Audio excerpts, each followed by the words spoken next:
Hi, my name's Gabby McGrath.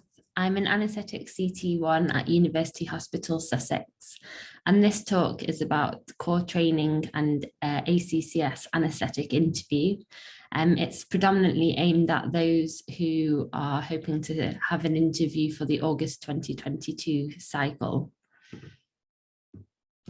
So the objectives, just going to give a brief overview of where to start with the anaesthetic application, talk through the interview structure and interview scoring, give some examples of possible questions and some sort of general tips to improve performance. So where to start? The ANRO website has lots of information. I've highlighted the applicant guidance because I think it's probably one of the most important documents on there. It walks you through the application process and provides information about the multi-specialty recruitment assessment and about the structure of the interview as well. So it's really important. I would really recommend reading it from start to finish when you're applying for anaesthetics and before the interview as well. Below this is the national recruitment timetable. So this gives you dates about when invitations to the MSRA and interviews go out, along with when the offers go out. So I'd really recommend setting reminders on your phone or in your diaries about when these dates are coming up, particularly with the offers, because they have a 48-hour deadline to accept or hold them. So don't want to miss out on those things. That's the applicant guidance document. And then this is the person specification document as well. So this is also on the ANRO website. It talks about who's eligible to apply to core training or ACCS. It talks about essential criteria that you have to have. And then it delves into a bit more detail on their desirable criteria as well. So it's quite a helpful document because it gives you an idea of what the assessors will be looking for when they interview you as well. So just as simple as I can make it really, you apply for anaesthetic core training or ACCS online to the Oriel portal. So that's an online platform. Fill out all the details and submit that. If you're eligible, then you'll be invited to sit the MSRA exam. And that will decide whether you get an interview and you'll be shortlisted for an interview. So the interview structure, so it's changed a lot since the pandemic started.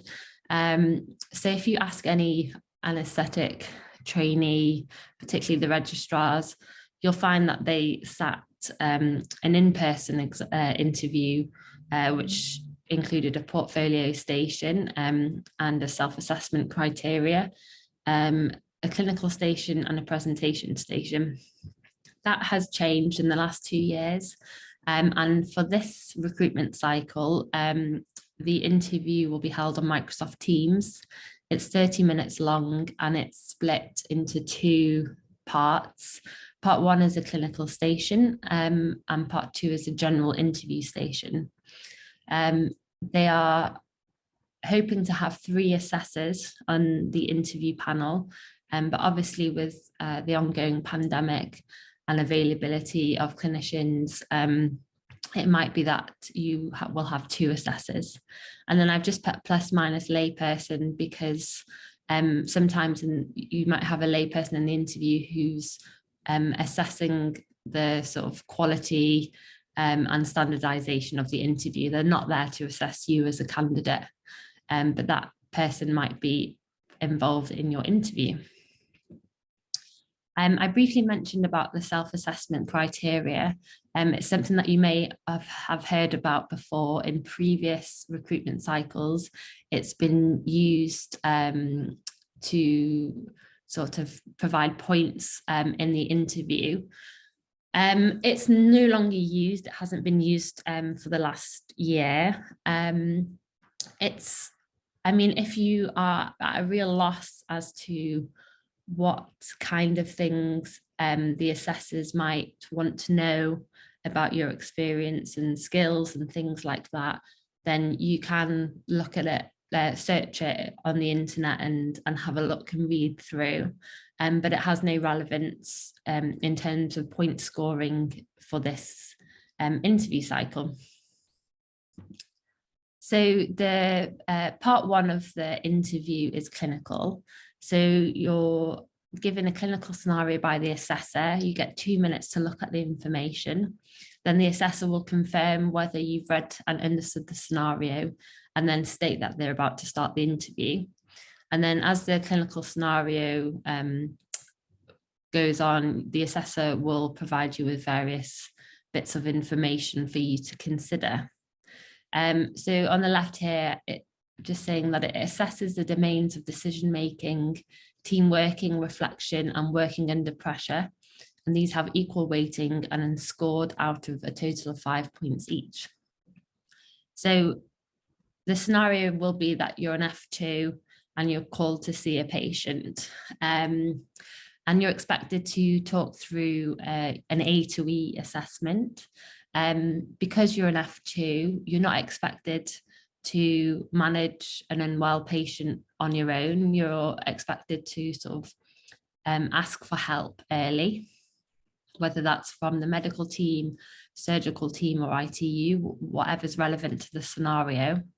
You may have a nursing staff in the scenario that you can delegate tasks to, and you're expected to work your way through your A to E, talking through any investigations you'd like to request, any interventions that you'd like to make.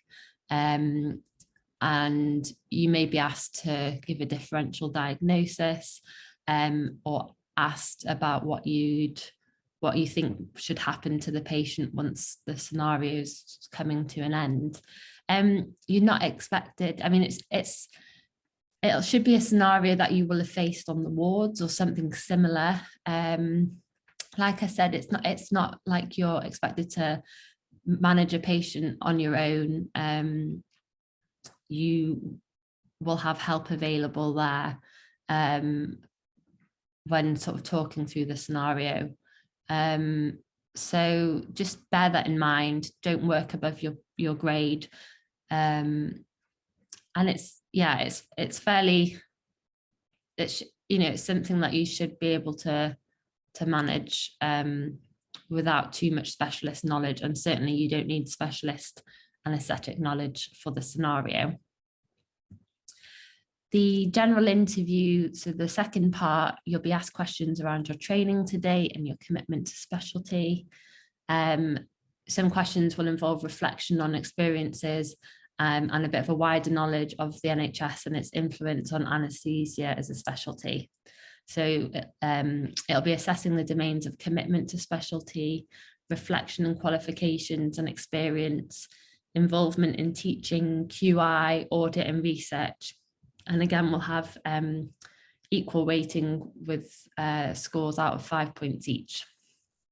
So this will just be you describing a bit of a timeline of your experiences to date. You can talk about experiences outside of medicine.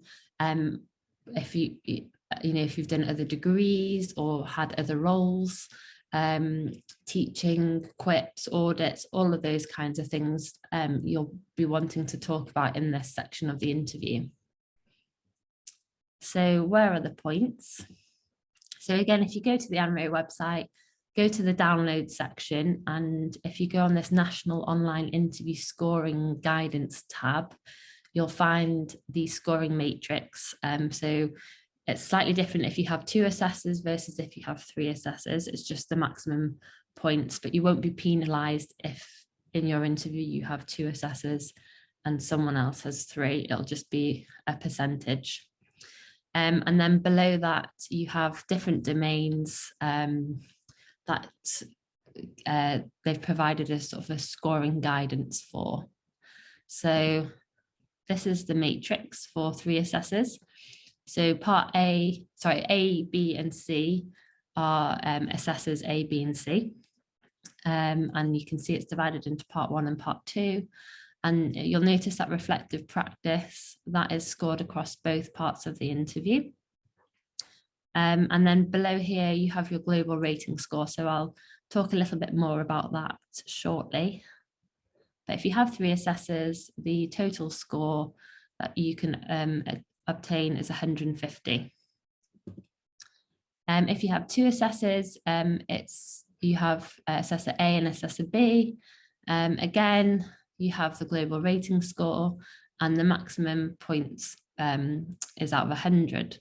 Like I said, you won't be penalised if you have 2 assessors and if someone else has 3. So don't worry about that.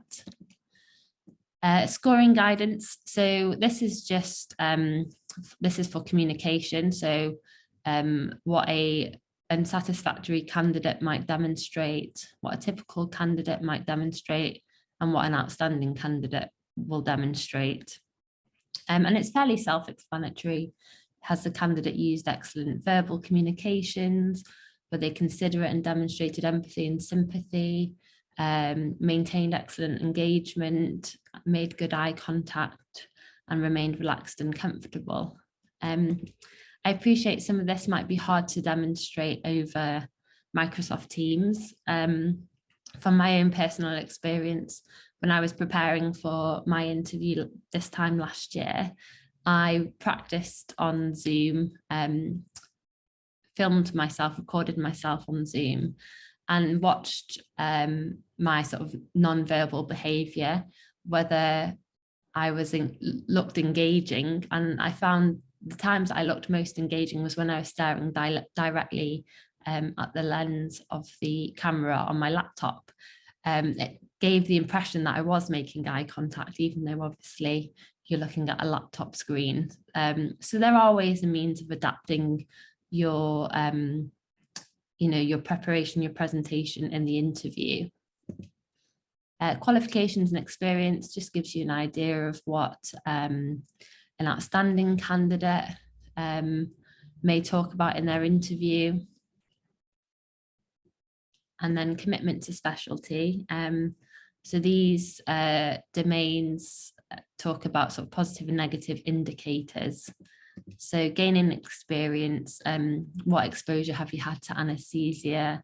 Have you had ICU anaesthetic placements? Have you had taster sessions or career days? So making sure that you talk about this in your general interview section. Insight into anaesthesia.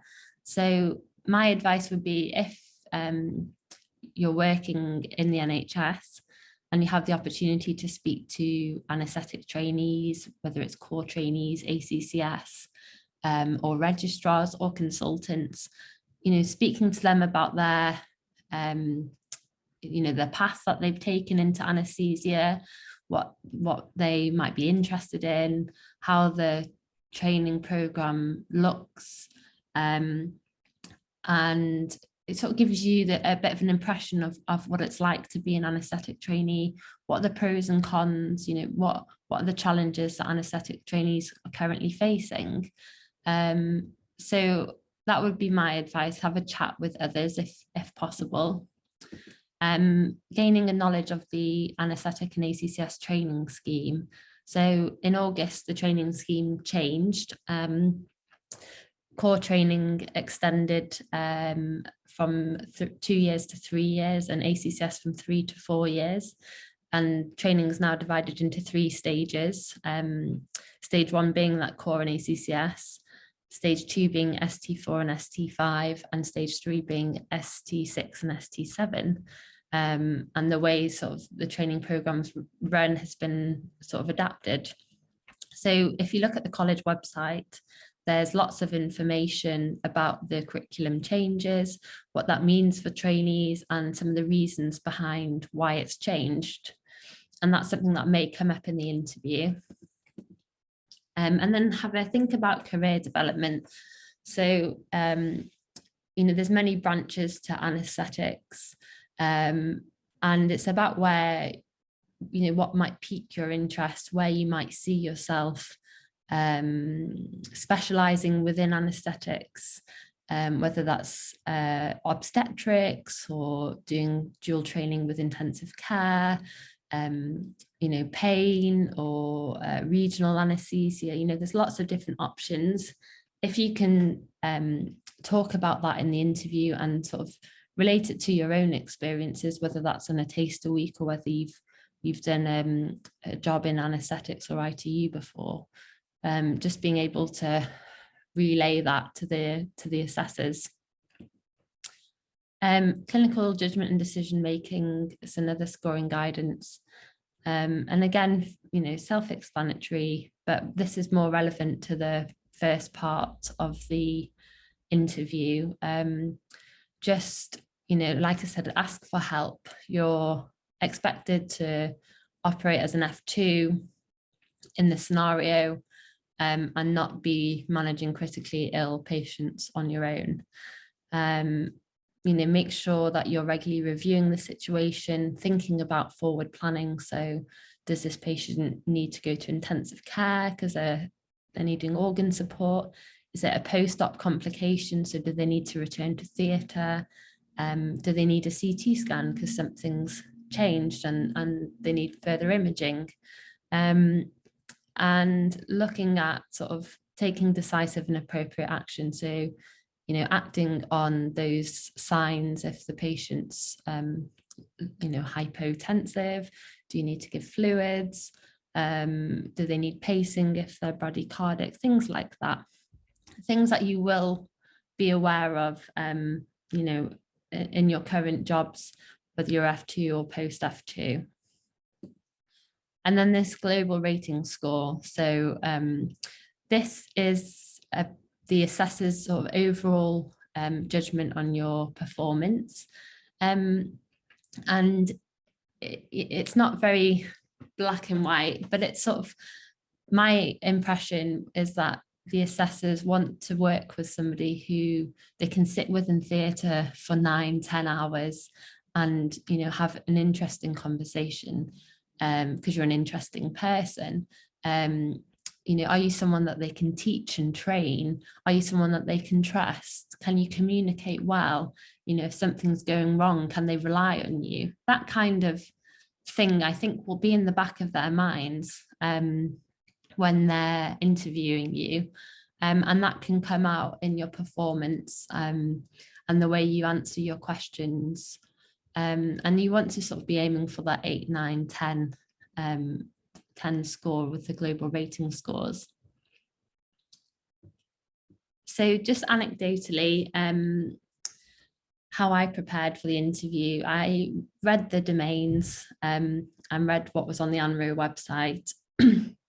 I found it really useful just to write down a list of all my experiences, where I'd worked, my achievements, any courses that I thought were relevant, any teaching experience, quips, audits and posters and taster weeks, etc. Make a big list of it and then try and link it to the domains. So making sure I had something to talk about in each domain. And then when I was, preparing for possible questions I might face, making sure I was weaving in the most relevant achievements and experiences into my answers. So possible questions, you're pretty much guaranteed in some form or another to be asked why do you want to be an anaesthetist? Why have you applied for an anaesthetic post? Talking about what experience you've had to date that's prepared you for a career in anaesthetics. And then what do you hope to achieve in the next 5 years? That's a common question that comes up. And again, shows your commitment to specialty and that you've thought about your career planning and etc. So there's a ways and means of structuring your answers. There's lots of information in resources, interview books and online. One of the most common ways when you've got questions on background and motivation is using the Mnemonic Camp.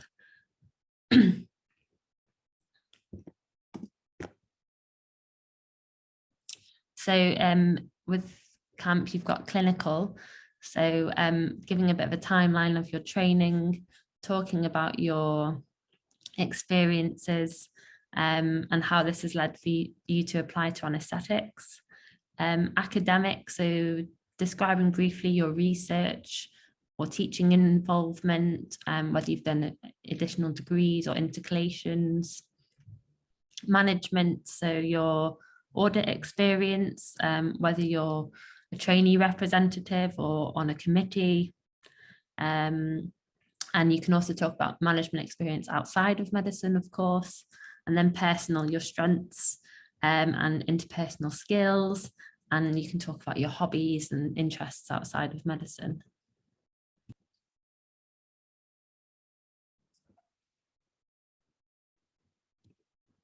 So for questions where you're asked to describe a situation or questions that are asking for an example, you can use the mnemonic STAR. So situation, so what is the context, what's the story, the task, so what did you have to complete, the action, what and how did you go about doing what you did, can you give a bit of an explanation of why you did it the way you did it, and the result, so what happened at the end, a bit of reflection, what did you learn, how did it change your practice. So that's a useful structure. And then if you're faced with any difficult situation, then the mnemonic SPIES, so seek information, try and get to understand what the problem is that you're faced with. Patient safety, so that's the priority. Once you've assessed the situation, ensuring patient safety. Initiative, is there anything that you can do to help resolve the situation? Is it a minor problem? Can you do something about it? Or is it, if it's something major, do you need to escalate it to someone more senior, and ensuring you escalate it to the relevant grade of seniority? And then if there's someone at the center of the situation, they will need support. Do you or your team need support as well? So again, that's a way of structuring an answer to difficult situation type questions.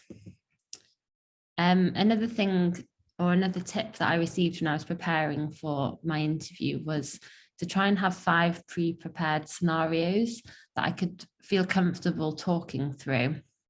So you want to cover communication, problem solving, decision making, teamwork, leadership, and professional integrity. So, I tried to think about scenarios when I'd communicated well, or if I'd been involved in a situation where, there was a difficult communication situation, maybe an angry relative or an angry patient. Talking about situations with involving teamwork, or when I've demonstrated leadership. And again, this can, be your experiences within medicine. It can be experiences outside of medicine, whether it's sort of medical school, voluntary work, whether you've worked in a previous job. You can even talk about situations back in school as well. But I think it's just important that you're able to link it back to medicine and applying for the role of an anaesthetist, essentially. So some questions might be aimed at sort of NHS issues and hot topics. Obviously, COVID-19 has been dominating the world for the last 2 years.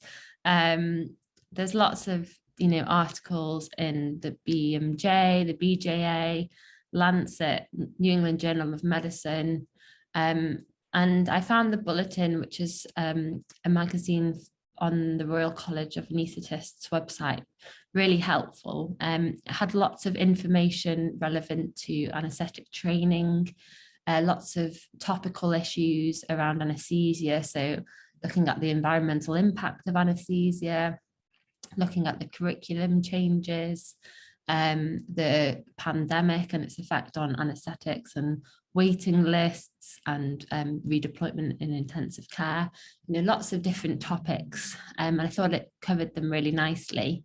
But, if you regularly read any of these journals, there'll be interesting information coming out constantly. So try and make sure you're up to date with a few of these topics, and thinking about structuring your answer, having a brief overview of the subject, listing some pros and cons, and if you have a bit of a personal opinion or personal take on the topic, and if it's something that you've experienced yourself, then giving a personal reflection as well.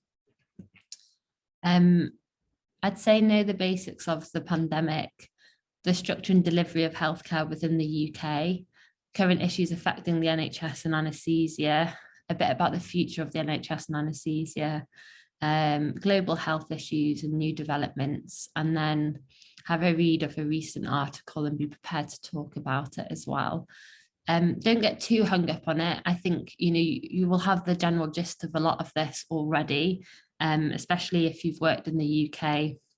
That this will be fairly bread and butter. It's just honing or refining what you know, and maybe doing a bit of extra research into sort of anaesthetic specific topics.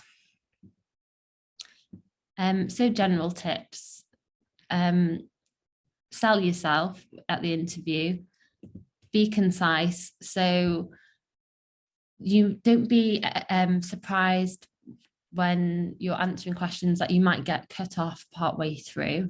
15 minutes in the general interview section is very short, and the assessors want to get as much information about what you've achieved and what you've experienced. So if you start talking and you're waffling on a bit, but you've not mentioned that you've won a prize for an international presentation, because you're going to come to it at the end of your answer, you might get cut off before then. So if you are, if you've got things that you really want to talk about in your answers, make sure that you start talking about it early on. Be calm and composed, even if you don't feel it. I think the best way of coming across calm and composed is to just keep practicing. It's a very nerve-wracking experience. I don't think many people like to be interviewed or put on the spot. And I found the best way to demonstrate that I was calm and composed was to just practice. Be enthusiastic. The assessors, want you to demonstrate that you want the job. That's why you're applying to anaesthetics, because you really want to be in that specialty, train in that specialty and become an anaesthetist. So if you can convey that in your interview, then that's great. Demonstrate your personal development so far. So use those reflections to show how you've evolved, how it's changed your practice, how it's made you a better doctor, maybe more empathetic or better communicator, those kinds of things. Try and weave that into some of your answers. Try and use those structures to structure your answers. It provides a framework for you, especially if there's a question that you hadn't really thought about before. If you fall back on those frameworks, then you'll have things to hang it on to. You're applying for CT1, so don't do things beyond your competence, and don't forget to ask for help. And don't worry about technical glitches. So some tips for before and on the day. So beforehand, make sure you read the emails and then reread them. Check your connection. And I'd strongly consider an Ethernet connection cable if you've got one free, or you can borrow one off somebody. Kick out any flatmates, any pets. I told my neighbour that I was having an important interview and could she keep the TV down. Check your camera position. So you want it basically at head height so that you're making eye contact with that camera lens. You don't want, to be sat on your sofa looking down or lying down or anything like that. And just consider where you're going to have your computer screen. I'd avoid sitting in front of a mirror just because it could be distracting. And then my biggest tip is just practice with others, friends, relatives, colleagues. Try and rope in whoever you can to interview you. They can just ask you a few questions and just practice being put on the spot. And try and do it over Microsoft Teams as well, because then it just gives you that experience of how you come across over the computer. On the day, have your ID ready. So what will happen is you get emailed a link to the interview. You log into it and you're sat in the meeting lobby. When they let you in, you usually have an administrator, and I had my 2 assessors on the screen as well. So I showed them my ID and confirmed my identity, and I had to show them my room as well. So make sure it's tidy because I was a bit taken aback by that. I thought I'd just be on with the administrator initially, but actually my assessors were there as well. Power dress. So you're having an interview. Wear what you would wear if you were if you're going to an interview in person. Make sure you've had a toilet break beforehand. It's half an hour of an interview, but you won't be allowed to go to the loo. So just make sure you've been before. Have some water handy. Talking non-stop makes your mouth very dry. So just have it ready. Observe Zoom etiquette. So if the assessor is asking you a question, don't talk over. I'd usually just give a second or 2 pause once they finish speaking, just to make sure they don't add in anything extra. And just wear some trousers. Don't fall into that trap of not wearing trousers. There's lots of resources out there. The college doesn't recommend, the college and AMRO don't endorse any courses or any books or any guidance, and none of the assessors will be part of any courses or guidance. This is purely anecdotal. I found this book very useful. I know a lot of my colleagues have used this book over the years. Look at the RCOA website. There's lots of information on there about the training programme, about anaesthetics, and opportunities within anaesthesia. And the frca.co.uk website has a good page on how to get started in anaesthetics, and talks a bit about the role of an anaesthetist and a bit about the training programme. Lots of different bits of information. So if you can't speak to anaesthetic trainees but you want a bit more information, then that's a good starting point. So key messages: follow that applicant guidance. It's really, really useful. Read it from start to finish. Read the emails. I can't reiterate that enough. You just don't want to miss out. Be organised. So do put those dates in your calendar. When the interviews come out, the interview slots, a lot of the late ones I found got booked up really quickly. And so it only left sort of the early ones. So if you're someone that wants to give yourself lots of time to prepare, then you want to be ready to book a slot. But if you get an early slot, then that's fine. It's over and done with quicker. Prepare for the inevitable questions. You don't need to, script an answer and rehearse it word for word. My advice would be, think about the questions that you might be asked, and then bullet point the kinds of things that you want to include in your answers.